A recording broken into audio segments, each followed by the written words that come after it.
So this video is going to be a root refresh going into an all over color application. First, I'm going to start by obviously caping up my client.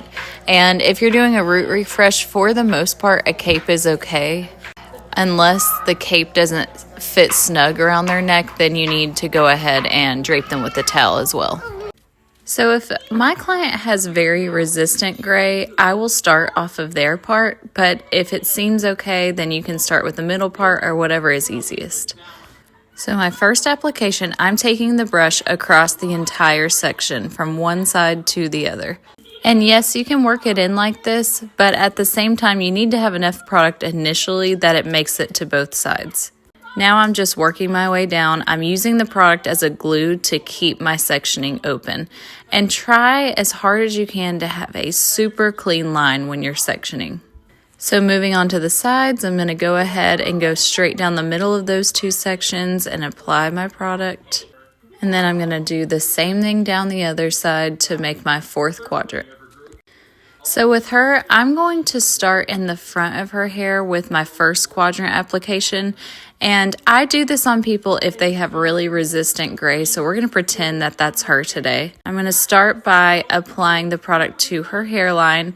And we are being very careful not to go too much on the face, but slightly overlapping where the hair is. Then go ahead and lift up and apply to the underneath right here by the ear. And now that the outline is done, I'm going to start by taking a diagonal slice. The way that I'm doing this is going to allow the hair to come back out of her face and not cause product to get on her face. Same application, I'm taking the brush all the way across the section so it gets on the left and right at the same time. I'm not applying one on the left and then on the right. Our color line needs to process at least 35 minutes in general, and if you have resistant gray, you can always process it a little bit longer, or you can up the coverage, and we'll talk about that later when we start with color theory. But again, because we're pretending she has lots of gray that is resistant, we're starting with our front sections just to give it as much time as possible. So here I'm showing you the amount of product that I'm getting. I had already applied to this section, but I just wanted to show you the brush. When I'm dipping my brush in the bowl, I am scooping a little bit out.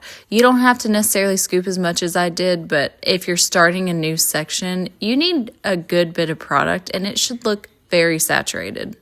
Now I'm going to make sure I outline around my other section, and I'm going to do those same diagonal partings. Now coming up from the back, I'm going to just push away this hair that I've done in the front on both sides. And I'll have her look down for the bottom. And it doesn't matter which side you start on, I'm going to do left again. So I'm going to slide through diagonally. And applying it this way is going to help everything to lay centered. If you do it the opposite way, it's not wrong, but if you do an all over color, it could get messy.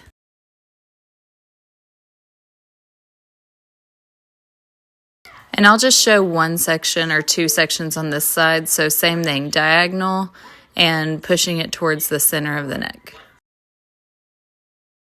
Now I'm going to be doing an all over color on her. So I'm going to go ahead and drape her with a towel over the cape.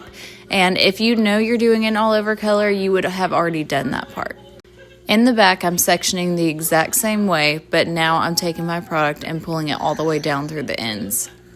You can see that I'm sectioning her with a clip.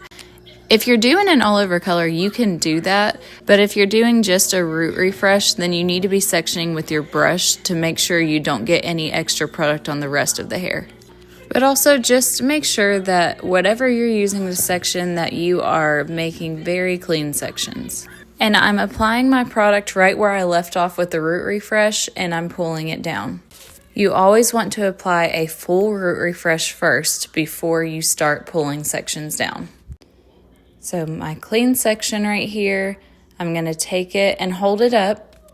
You can see my gloves through the section, which tells me that it's thin enough that I can apply product and make sure I can work it in.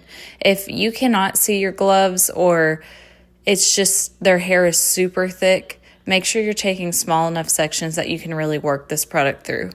And I'm taking a second to feel with my hands, make sure everything feels really nice and saturated, making sure it's pulled all the way through to the very ends of her hair. And sometimes, even though you do apply it really well, people's hair will start drying on the ends. That can be because you didn't apply enough, but it also just could be their ends are very dry and soaking the product up, so you can reapply to their ends like this. Make sure when you are applying this color that you are definitely touching the Root Refresh and there's no gap in between that. Once you're done applying to all 4 quadrants, you can twist it up in a little bun and clip it. I would only do this if their hair was already all dark. If they had blonde before, if you clip it, it can cause the possibility of the product not getting to the hair, so I would just kind of roll it together. Now I'm cleaning with our color remover all around her hairline. Get the ears if you have color on the ears. This step needs to happen with the Root Refresh and all over color.